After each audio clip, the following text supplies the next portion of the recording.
টাউনে আজকে মুখ্যমন্ত্রীর নেতৃত্বে আজকে বৈঠক, দলীয় নেতৃত্ব, বিজেপির দলীয় নেতৃত্ব ইতিমধ্যেই পৌঁছে গেছেন। বিধায়ক মন্ত্রীরা দলীয় নেতৃত্বের সঙ্গে বৈঠক, সেই দলীয় নেতৃত্বের সঙ্গে বৈঠকে রোড ম্যাপ তৈরি হবে, কিভাবে বিধায়ক মন্ত্রীরা কাজ করবেন এই বৈঠকে ঠিক হবে। কথা বলবো বিস্তারিত সুস্মিতার সঙ্গে। সুস্মিতা, এর আগে আমরা দেখলাম বিধায়কদের নিয়ে ক্লাস করলেন, পাঠশালা চালালেন মুখ্যমন্ত্রী শুভেন্দু অধিকারী। এবার এটার গুরুত্ব কি? আগে দেখা গিয়েছিল মন্ত্রীরা কিভাবে কাজ করবে, মন্ত্রীরা কিভাবে দপ্তর সামলাবে, সেই পাঠশালায় পাঠ নিয়েছিলেন শুভেন্দু অধিকারী।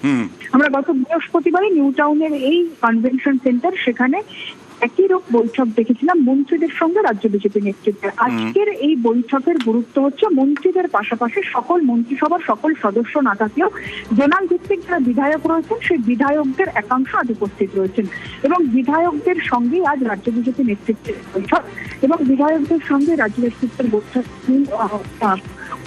বিষয় কাজ করবে। মূলত বিজেপির এবার নির্বাচিত জনপ্রতিনিধি যারা, তাদের মধ্যে অনেকে প্রথমবার তারা বিধায়ক হয়েছেন এবং তারা কিভাবে তাদের জেলাকে বা তাদের নির্বাচিত নির্বাচনী এলাকাকে পরিচালনা করবেন, শুধুমাত্র কার্য পরিচালনা করা বা বিধায়কের যে দায়িত্ব সেই দায়িত্ব পরিচালনা করা নয়, কিভাবে সংগঠনকে সেখানে কাজে লাগানো হবে, সাংগঠনিক কাজই বা কিভাবে হবে, সেই সবটাই আজকের এই বৈঠক থেকে অবশ্যই নীতি নির্ধারণ করবেন সুনীল বানসাল, শুভেন্দু অধিকারীরা। এখানে আমার আরেকটা প্রশ্ন, আজকে মুখ্যমন্ত্রী শুভেন্দু অধিকারী যেভাবে বিধানসভায় বিধ্বংসী হয়েছেন তোলাবাজি কাটমানির বিরুদ্ধে, ভবিষ্যতে যাতে বিধায়কদের এলাকাগুলোতে এই ধরনের কিছু না হয় তার বার্তাও কি আজকের বৈঠকে দেবেন?